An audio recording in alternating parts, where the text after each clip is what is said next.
अच्छा सर, आपने देखा होगा जिस तरीके से किसान आंदोलन चल रहा है, सरकार और किसानों के बीच बातचीत हो रही है, लेकिन कोई रास्ता निकलता नहीं दिखाई दे रहा। आप भी एक किसान परिवार से आते हैं, कैसे देखते हैं, क्या वाकई किसान आंदोलन है? और अगर किसान आंदोलन है तो हल कैसे निकलेगा?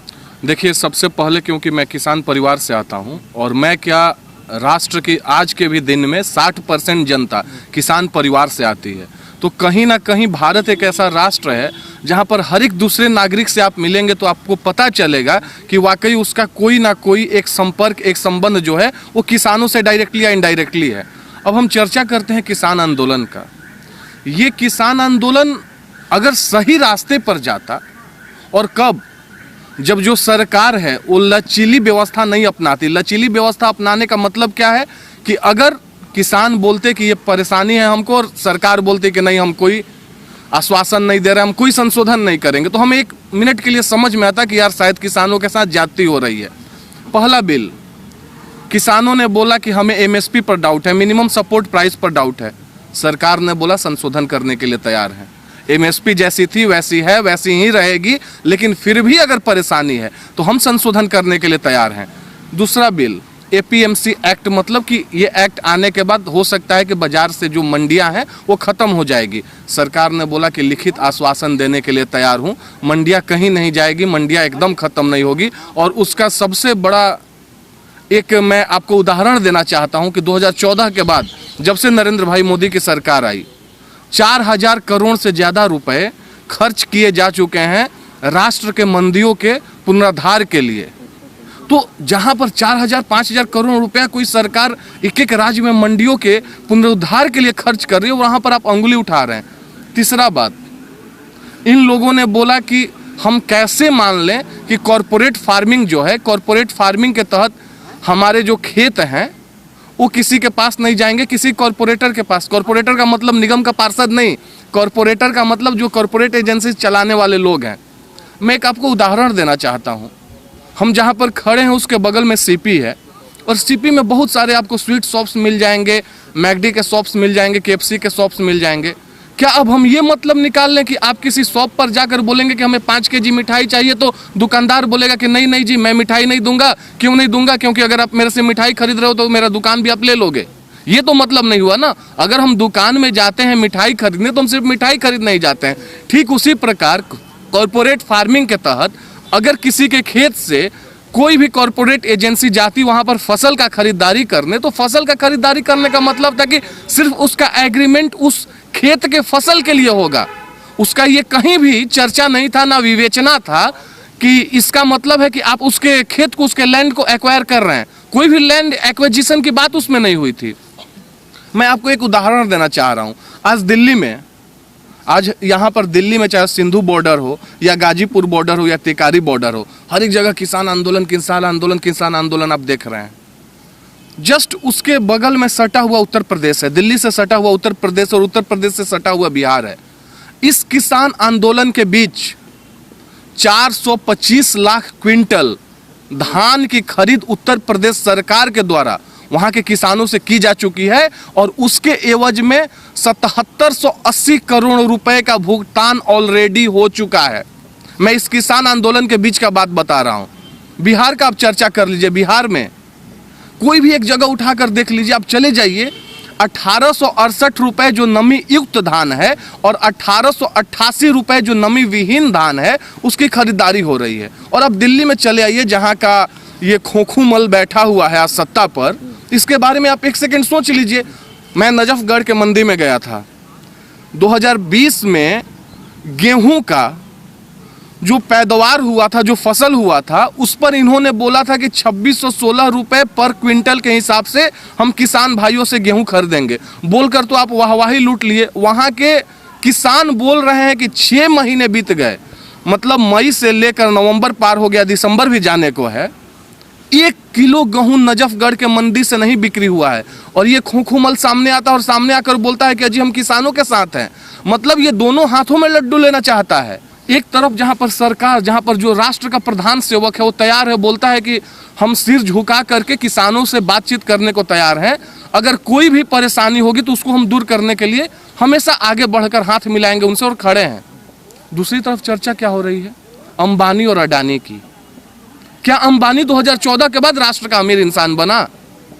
अंबानी ने आज, चाहे मैं आपके चैनल से कुछ बोल रहा हूं या तमाम ऐसे लोग हैं जो गोदी में दिया बोलते हैं, अंधभक्त बोलते हैं, पता नहीं क्या क्या बोलते हैं, आज लोग नेट चलाते हैं, यूट्यूब चलाते हैं, गूगल चलाते हैं, इंस्टाग्राम चला रहे हैं, ट्विटर चला रहे हैं, फेसबुक चला रहे हैं। हमसे बताइए कि जियो के आने से पहले कितने ऐसे लोग थे जो 24 आवर्स अपना नेट सर्फिंग करते रहते थे? लोगों की भाई साहब आधा से अधिक इनकम उसी में चला जाता।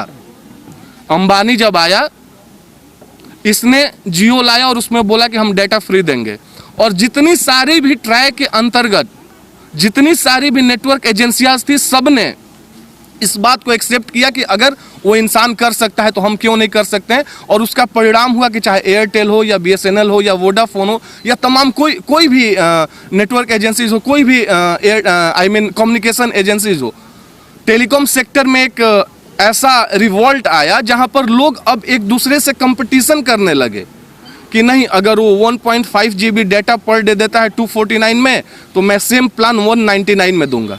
ये जियो का देन था। अच्छा, आपने एक चीज़ और देखी होगी, जिस तरीके से इस आंदोलन में मोदी को सिख विरोधी दिखाने की कोशिश की गई है।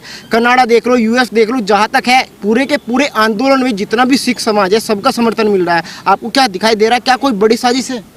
भाई साहब, मैं आपको एक स्पष्ट बात बता देना चाहता हूँ कि भले हम राइट विंग के सपोर्टर हों, लेकिन हमारे राष्ट्र का जो सिख समुदाय है, उसने जब जब भारत को जरूरत पड़ा है, जब जब हिंदुस्तान को जरूरत पड़ा है, आगे बढ़ करके उसने हमेशा कदम से कदम मिला करके हिंदुओं के साथ चलने का कार्य किया है। और हम बेवकूफ़ नहीं हैं।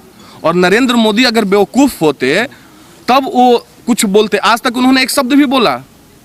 वो यहाँ पर गुरुद्वारे में अचानक चल जाते हैं बिना किसी सिक्योरिटी प्रोटोकॉल के। एक ऐसा इंसान जो अपने सर पर, इसका मतलब ये भी नहीं है जब ये बात मैं बोल रहा हूँ तो कि वो इस्लाम को और मुस्लिमों को अलग समझता है, लेकिन जो इंसान अपने सर पर मुस्लिमों की टोपी सिर्फ इसलिए नहीं पहनता है क्योंकि बोलता है कि मैं ये टोपी पहनकर वोट बैंक की राजनीति नहीं कर सकता हूँ, अगर वो इंसान अपने सर पर सिखों का पगड़ी बांधता है तो उसमें कोई राजनीति नहीं है। वो 2% है और मुसलमान 18% हैं। तो अगर उनके टोपी नहीं पहनने से 18% वाले उनसे गुस्सा होंगे या उनके पक्ष में नहीं आएंगे, तो 2% वालों के बारे में चिंता नहीं करता। लेकिन वो 2% वालों को अपना समझता है। उसे पता है कि हमारे अपने हैं। उसे पता है कि गुरु गोविंद सिंह हमारे आदर्श रहे थे, हैं और रहेंगे। उसे पता है कि गुरु तेग बहादुर सिंह हमारे लिए क्या थे। उसे पता है कि गुरु नानक देव हमारे लिए क्या हैं। तो उस बात को समझने का आवश्यकता। और एक बात मैं आपसे बताऊंगा, मैं मुसलमानों का ही चर्चा कर लूँ इस राष्ट्र में। सीए आया, एनपीआर आया, 370 हटा, वहां से 35A हटा। कितने मुस्लिम भाइयों को नागरिकता राष्ट्र से खोनी पड़ी? अगर आप कलाम बनते हैं तो हम हिंदू होते हुए आपकी आरती उतारने के लिए तैयार हैं, लेकिन अगर आप कसाब बनेंगे तो जो कसाब के साथ हमने किया वो करेंगे। आजकल नारा लग रहा है कि आज़ादी चाहिए, आज़ादी चाहिए। मैं एक बात बताना चाहता हूं कि हमने मकबूल को भी आज़ादी दी, हमने अफजल को भी आज़ादी दी, हमने कसाब को भी आज़ादी दी, हमने जर्नैल सिंह भिंडरावाले को भी आज़ादी दी। तो आपको तय करना है कि किस रूप में आपको आज़ादी चाहिए। अगर वैसा बनकर आप आज़ादी लेना चाहते हैं तो हम आपको आज़ादी देने के लिए तैयार हैं। लेकिन अगर इस राष्ट्र में आप रह रहे हैं तो इस राष्ट्र के संविधान को, इस राष्ट्र के कानून को मानना होगा आपको। 2 तरह का यहाँ पर मुद्दा है। एक क्या है कि उन लोगों को जबरदस्ती भड़काया गया है। कैप्टन अमरिंदर सिंह की सरकार है पंजाब में और वहाँ पर कृषि कानून नहीं है। उनको जबरदस्ती इस बात को उनके प्रति रख दिया गया है कि देखो, अगर कृषि कानून आएगा तो आपका लैंड चला जाएगा। और मैं एक स्पष्ट बात आपसे बोलता हूं कि कोई भी इंसान नहीं चाहेगा कि उसका लैंड कहीं चला जाए, चाहे मैं हूं या आप हूं। अगर आप अपने घर में रहते हैं और आपको पता चले कि यार वो इंसान ऐसा कर रहा है कि इससे मेरा लैंड चला जाएगा, तो ऑफ कोर्स बात है कि जब तक आप उसकी सच्चाई नहीं जानेंगे तो आप उसका विरोध करेंगे। मैं यहाँ पर सिख समुदाय का दोष नहीं दूंगा, मैं यहाँ पर दोष दूंगा अर्बन नक्सलिज्म को।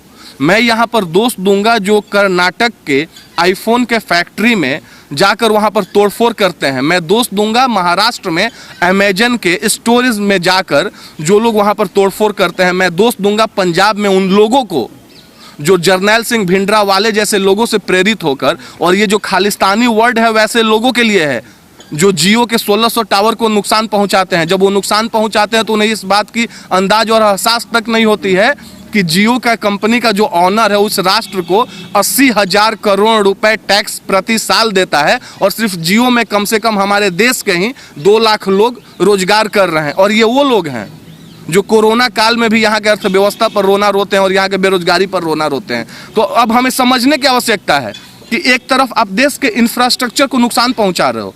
इंफ्रास्ट्रक्चर किसी एक पार्टिकुलर व्यक्ति का नहीं होता है, किसी दल का नहीं होता है, किसी पार्टी का नहीं होता है, किसी नेता का नहीं होता है। इंफ्रास्ट्रक्चर पूरे सोसाइटी का होता है। अगर हम लोग पार्क में खड़े हैं तो ये पार्क मेरा या आपका नहीं है, ये पार्क सबका है। अगर हम यहाँ पर नुकसान पहुंचाने लगे, इस बात को समझने की आवश्यकता है और हमें समझाने की आवश्यकता है कि अगर हम यहाँ पर नुकसान पहुंचाने लगे तो इससे नुकसान किसका होगा। अच्छा, जिस तरीके से अमरिंदर सिंह पहले लगातार बयानबाजी कर रहे थे, किसानों को भड़का रहे थे, अंबानी अडानी के नाम से भड़का रहे थे, लेकिन अब बिल्कुल बयानबाजी से बच रहे हैं। आपको नहीं लगता खुद अपनी लगाई हुई आग में खुद ही फंस गए हैं? बिल्कुल। देखिए, जब कुछ सामने आ जाता है, मैं एक वीडियो आपको दिखाना चाहूँगा आपके चैनल के माध्यम से। ये देखिए, इस वीडियो में कैमरा साहब थोड़ा सा जूम कीजिएगा। यहाँ पर अमरिंदर सिंह बैठे हुए हैं और अमरिंदर सिंह के सामने वाले कुर्सी पर अंबानी बैठा हुआ है। तो हम क्यों न माने कि पंजाब का जो मुख्यमंत्री है यही पंजाब के किसानों के जमीन का सौदा कर रहा, अगर अंबानी उतना ही बड़ा कल्प्रिट है। आज जब आपके पास कोई मुद्दा नहीं बचा है तो कभी मुसलमानों को डराते हैं सीए और एनआरसी के नाम पर, जो हमारे अपने हैं उनसे भी, उनको भी आप हमसे दूर करने का कोशिश करते हैं। हम इस बात को कभी भी नहीं भूल सकते हैं कि मुसलमान में भी वीर हामिद टाइप लोग हुए हैं, वो हमेशा हमारे आदर्श थे, हैं और रहेंगे। वहाँ पर भी मौलाना अबुल कलाम आजाद जैसे लोग रहे हैं। तो किसी एक या दो व्यक्ति के गलत करने का मतलब ये नहीं है कि कंप्लीट कौम गलत हो जाता है। पहले जब वहां पर आप असफल होते हैं, वहां पर आप उन लोगों को भड़काना चाहते हैं, तो उसके बाद आप सिखों के पास पहुंचते हैं। जब सिख इस बात को नहीं समझेंगे तो कल को लेकर आप कोई दूसरा एजेंडा खड़ा कर देंगे। लेकिन इस बात को आप याद रखिए। मैं एक आपको और उदाहरण देना चाहता हूं। आज किसान आंदोलन के बीच में, आज 35वां दिन है किसान आंदोलन का, लेकिन इसकी जो पृष्ठभूमि है, इसकी जो पटकथा है, वो बहुत पहले से तैयार हो चुकी थी।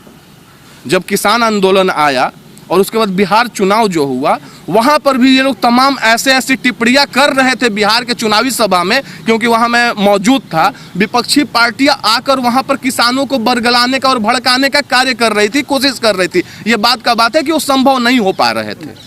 किसानों ने 110 सीट पर बीजेपी चुनाव लड़ी। एक आंकड़ा मैं दे देता हूं छोटा सा। 110 सीट पर बीजेपी चुनाव लड़ी बिहार में। 110 में 74 सीट बीजेपी जीती वहां पर। और पूरे बिहार में अगर आप स्ट्राइक रेट का बात करें तो सबसे ज्यादा सीट अगर किसी पार्टी को आया था तो भारतीय जनता पार्टी को आया था। ये बात की बात है कि एक सीट ज्यादा राजद को आई थी, लेकिन राजद ने 161 सीटों पर चुनाव लड़ा था और ये 110 सीट पर चुनाव लड़कर 74 सीट जीते थे। उसके बाद निकाय चुनाव हुआ हैदराबाद में, जहां पर कि 4 सीट आए थे 2016 के निकाय चुनाव में। इसी किसान आंदोलन के बीच में 4 सीट से बढ़कर भारतीय जनता पार्टी वहां पे 48 हो जाती है। और जो वहां की रूलिंग पार्टी है टीआरएस की, उसका अगर वोटिंग परसेंटेज 35.74 रहता है तो बीजेपी का वोटिंग परसेंटेज 35.56 रहता है। इस बात को समझिए। उसके बाद 370 और 35 का रिफरेंडम आएगा कहकर जम्मू एंड कश्मीर का जो जिला पंचायत का चुनाव था, डीडीसी का इलेक्शन था, वहां पर पूरा माहौल बनाया गया। माहौल ऐसा बनाया गया कि इधर गुपकार गैंग को लीड करने वाले उमर अब्दुल्ला के पिता फारूक अब्दुल्ला और पीडीपी की महबूबा मुफ्ती, इधर बीजेपी अकेले, उधर कांग्रेस भी चुनाव लड़ रही है ऐसे जगहों पर जहां उसे पता है कि यार यहाँ पर बीजेपी जीत सकता है। मतलब अंदर में सब मिलावट था जो बाहर दिखाने का कोशिश नहीं किया जा रहा था।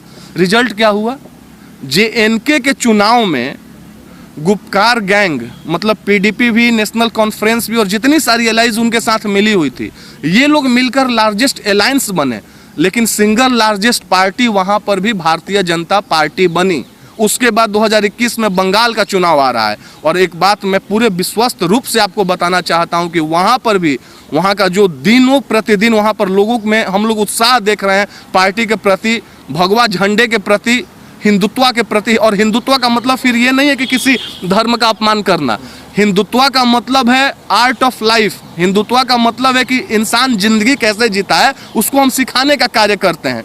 तो जो वहाँ पर लोग, वहाँ के लोकल लोग वहाँ पर जो हिंदुत्व के लिए वकालत कर रहे हैं, जो भगवाकरण के लिए वकालत कर रहे हैं, मैं आज पूरे विश्वस्त रूप से आपके चैनल के माध्यम से बोल रहा हूँ कि रिजल्ट तो जून में आएगा 2021 में बंगाल के चुनाव का, लेकिन वहाँ पर भी भारतीय जनता पार्टी आने वाली है। और एक बात मैं और बोलना चाहता हूँ।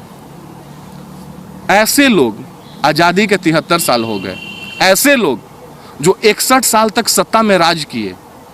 हम इंटरव्यू के स्टार्टिंग में बोले थे कि हमारा राष्ट्र जो है, आज़ादी के समय 70% किसान जो हैं वो यहाँ पर अपने कृषि पर निर्भर थे, और अब वो घटकर 60% हो गए। 10% कहाँ गए?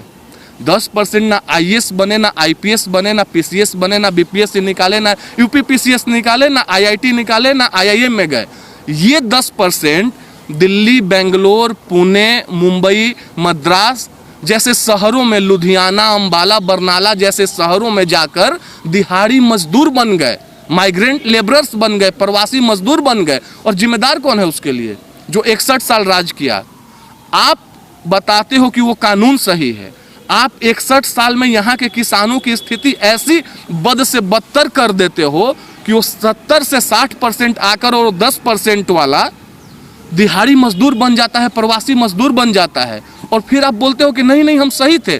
तो राष्ट्र की जनता इस बात को समझ रही है, और आप विश्वास कीजिए ये अर्बन नक्सलिज्म वाले फेल हो जाएंगे, ये वामपंथी फेल हो जाएंगे, ये जो खालिस्तान मूवमेंट के समर्थक हैं। और फिर मैं बोलूँगा, खालिस्तान मूवमेंट के समर्थक का मतलब हमारे समस्त सिख भाई नहीं है। बहुत सारे ऐसे सिख भाई हैं जो आज भी इस राष्ट्र के लिए हंसते हंसते अपना सर कटा लेंगे, और हम सर झुका कर उनका अभिवादन स्वीकार करते हैं। लेकिन जो खालिस्तानी मूवमेंट के सपोर्टर हैं, जो इस आंदोलन के आड़ में जर्नैल सिंह भिंडरावाले की मूवमेंट को आगे बढ़ाना चाहते हैं, जो राष्ट्र में अर्बन नक्सलिज्म को आगे बढ़ाना चाहते हैं, जो किसान आंदोलन के पटकथा के पीछे 370, 35 और CA और NPR जैसे मेमोरेंडम के खिलाफ राष्ट्र में एक माहौल बनाना चाहते हैं, आप विश्वास रखिए इस बात का कि इस देश में एक ऐसा राष्ट्र संत राज कर रहा है कि उसके आगे इनकी किसी की नहीं चलेगी। सबका सब प्लानिंग फेल हो जाएगा, और आने वाले समय में भारत विश्व गुरु बनकर ही रहेगा।